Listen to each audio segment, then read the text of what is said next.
What's up, everybody? We are back. John Della Rose here, the leading Hispanic voice in science fiction, coming at you with another exciting review of Uncle Scrooge and Donald Duck.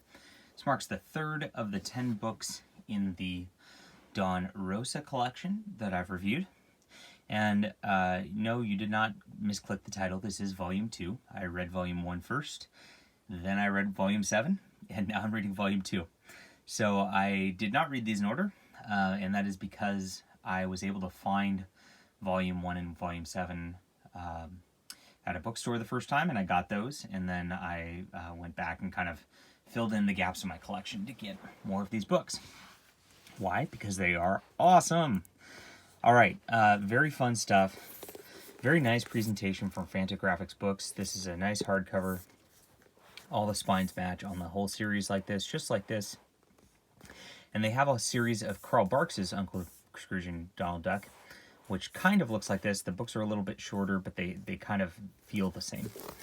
And this is just the second book in the volume. I'm not sure what issues they collect because I, was not around for the actual issues.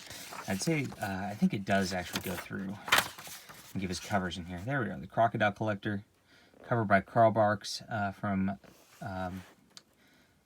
4-color in 388. So some of this stuff was all over the map and it's been reprinted in different books several times. So it's difficult to kind of like get a good feel for the like what issue was what and how that goes in order. But I don't think it really terribly matters for the stories. So it is what it is. All right. Table of contents, simple stuff.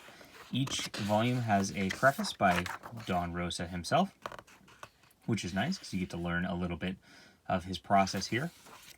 And part of my reason for going through and reviewing these is actually somebody in Don Rosa's fan group was saying that there was not a lot of reviews of the books on here, so I'm going to help remedy that as best I can. Now, I'm not... I'm going to disclose I'm not a huge Disney fan going into this. I have not read Carl Barks' stuff as of this video. And I saw that Don Rosa posted to somebody that, of course, somebody should read the Carl Barks stuff first because he really expands upon those. And I will remedy that. I'm getting those books, but we're gonna read whatever I've got for now, and then just enjoy these, as these comics are pure enjoyment and pure fun and a pure love letter to these characters every single time. The first adventure here is very fun. I very thoroughly enjoyed this. Daisy gets this crocodile skin, purse. And it turns out it's a very rare crocodile skin. And Scrooge McDuck has to find the rare crocodile and get them one. And he dares them all to go on an adventure and get them. And they always go on strange adventures, and that's what's fun. It's never super realistic. It's always something over the top, like going and hunting a rare crocodile across the world. And they keep going to different areas in Africa until they end up in an underground temple where there's tons of crocodiles. Oh no. And super fun. And eventually they end up with an egg of the crocodile to bring back. There we are. Okay. Uncle Scrooge, His Fortune on the Rocks, next. And this is a story about Uncle Scrooge trying to figure out the rock mine. I'm trying not to just show every page because I think you're not supposed to do that. So I'm trying to flip through a few of them. Beautiful art. Don Rosa just nails the feel of the ducks all the way around. This is just fun, classic Disney characters right here. All the way around. Even the background characters are just fun. Everything about it's just fun as they're sneaking in through. And eventually, I think we're on a different story now. Whoops.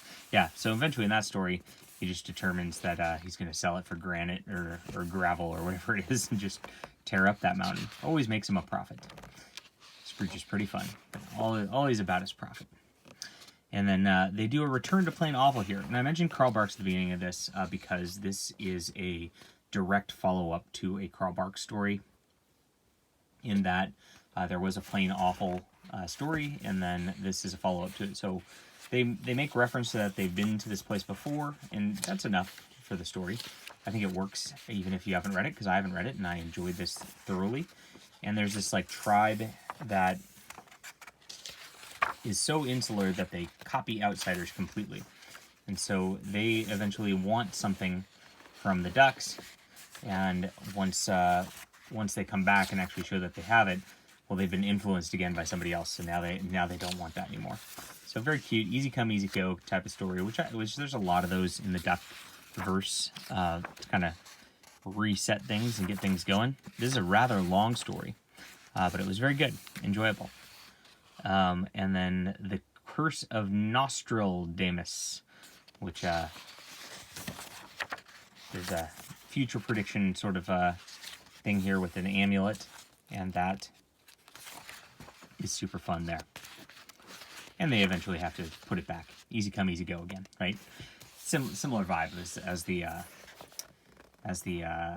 whatchamacallit story. Something Awful story. You'll notice something in blue right here. And what's great about these books is every one of these stories has annotated, is that the word? I don't know. Annotated, that's the word I'm looking for. Pages about the stories, and so you learn a little bit about every single story. So once you've done reading each story, you can go, okay, I'm going to read the Return to Plain Awful synopsis and see what happened there, and then you can get a little more depth out of it and go back and check for things. He spots different things. He puts dedications into every story. This is another early story where I wrote the dedication in plain sight, this time on the signs on Scrooge Hill in panel 1. So if you go back to panel 1, where's that? You can see the dedication somewhere. If I can find where page 1 was. Am I crazy? I might be. Donald Duck and the Return to Play Awful. There we are. Thank you, Scrooge McDuck. No salesman except for those barbed wires. No bill collectors. Duck Scrambo. Is that the dedication to Scrambo? I don't know. Must be. Must be. All right. Well, I guess I'll find out at some point. But yeah, those are the type of notes that are back in here. It's pretty cool. Insane details to look for. A lot of times he hides a Mickey Mouse or Mickey Mouse ears in the stories. It's interesting. He mentions that he doesn't have Mickey Mouse in the canon in these, which is so the ducks have their own universe, for example. And this was one that he actually wrote separately. This was for a Disney advertisement for one of their theme parks, for tours and visits and all that. So the ducks were going to go on a tour and visit, and Mickey Mouse was going to be a movie star in this universe. And eventually, I guess it was too on the nose, because they wanted an advertisement. They wanted a silly comic that really featured the ducks and stuff like that as an advertisement. And he put an on-the-nose advertisement about actually going there and experiencing the theme park, thinking that was clever, and they didn't like that. So he was not commissioned to finish the story, and it's amazing that we have his complete layouts with words and everything, so we can read and enjoy the story that never was. Pretty cool. And it feels, with Mickey Mouse being present, it feels very different than the rest of the stories in the book. All right, His Majesty McDuck. This is a cool story. I think this wins the cake for my favorite story of this volume. Scrooge learns the history of Duckburg, and that for some reason he is the I'm sorry. There's all these like deeds that go back, and he's looking into it. And it turns out that like the Duckburg was like never ceded to the United States, basically, in a way, and that's still part of Britain, but it was taken over, and so technically his area where his safe is and all that is his own country. And then of course the police and all that just won't help him against the evil gangs, and he realizes being in my own country is not all it is cracked up to be. Lots of hijinks ensue, and he just kind of lets it go, and pretends he loses the plaque which states the ownership of the land there, but he does actually maintain it. So that's that. Pretty cute. A quick Donald Duck adventure. Now, I believe there's a couple in here, and I think this is one of them where he says, or Don Rosa, that is, says in the back that he actually didn't write some of these. And so he drew a couple other people's stories, and they definitely have a very different feel, very, very simplistic feel to them compared to his stories. I enjoyed them all the same. I know he doesn't quite like it as much. I think this is his only Daisy Duck adventure, and I know he mentions in the back again he isn't really a fan of Daisy Duck. I wish we'd see her more and get her, like, if only to develop Daisy Duck more, because I think the reason he doesn't like her very much is there's not much to her, which is true, but it's also because she's just not that developed as a character in almost anything. So yeah, and we get another quick story with the witch lady. I always forget her name. It drives me crazy. I see her in my DuckTales kids cartoons that my kids are watching, and yet I can't remember it ever. Magica Dispel. There we go. All right. And she is using a silver platter to steal Scrooge's dime. A very, very common theme. And then they use her tricks back on her. Yeah, this might be my least favorite story in the volume compared to the King of Duckburg there, which was awesome. This is another one I believe was not written by Don Rosa, as I recall. It's a Daisy adventure where they're going out on a date, and he doesn't want to bring the kids, and she wants to bring the kids, and there you go.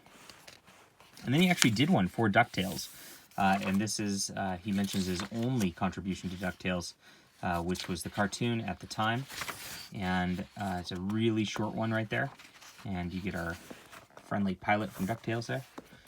Good stuff. Fun. I like the tie-in. Gyro Gear Loose. Now, this was an interesting one, and this was originally started by Carl Barks, and it was an unfinished story. And this is so cool. Reading the story behind this made me way more interested in the story, because I was so excited at that point. I'm like, oh, I get to see a little bit of what Carl Barks did. And he is making this, like, Pied Piper thing to get all the rats out of Duckburg, but it backfires. And eventually they get rid of it, and it ends up having the safe mountain all torn apart like this, and the end. Very cute, very funny. Enjoyable stuff. Not many one-pagers. So Don Rosa mentions several times that he doesn't like these like one-page gag strips so much. I enjoy them because I think it's a nice break. I like the pacing break when they change from long story to short story to long story, because then you just kind of feel like you're not in a monotonous sort of story deal. And that is fun for me, but oh well. In this one, Donald Duck realizes he can get paid in old coins, and so he goes into the money pit and gets some old coins to sell to a collector. And Scrooge makes some harsh commentary to collectors that coins shouldn't just be, kept in plastic and revered like that, but coins are for use and for money, and there's personal stories to all of them, and that's the beauty of it. And Don Rosa was making a commentary on comic collectors and getting those variant covers, stashing them away, never even looking at them, CGC grading them and putting them on slabs. It's like, what's the point of a comic book? You're supposed to read them. But eventually, this is another easy come, easy go story as Donald gets trapped in the bottom of the money pit and then gets out there. Cute story. And lots of behind the scenes. The reason I sound like an expert on all these stories and knowing the depth behind them is just because these behind the scenes at the end. So cool to have this, and so cool to go back and read those. You get some extra covers that were done for different various collected editions of these also. So cool. Overall, let's see, I've read 3 volumes now. I think this one was my favorite. Volume 1 was cute, and I loved that whole, Inca mountain story that opened everything up, and of course loved the old time Scrooge McDuck when he was, trying to get his lost love, with the sled and all that. Those were fun stories. But I think the King Duckburg in this one took the cake. The Return to Plain Awful was very fun, even though I haven't read the Carl Barks one. Just good stuff. And I enjoyed this, and I really enjoyed seeing the layout story that was unpublished. It just felt like I got a inside glimpse into things, which made things a lot of fun. And so, yeah, this is, to me, this is perfection in comic books. I cannot ask for anything better than this, and thoroughly enjoyed it. That's all for now, guys. So if you enjoy my reviews, hit that like and subscribe button. Tell me where I'm wrong about everything, because I surely am. Or tell me where I'm right about everything. That'd be a nice change for the comments section. But I'm going to keep plowing through these Duck books, along with a lot of Steve Ditko stuff, which I'm going through also. I'll try to vary things as much as I can. But, honestly, when I get excited about reading something, I plow through it. I do the whole Netflix binge thing, but with books. So you can expect me to just keep reading Duck books over and over again. And it will look like a Duck fan channel for a couple months, right? But yeah, I'll try to vary things and keep things fresh for you guys, so you're looking at different things periodically here. All right, I will be back soon. See ya.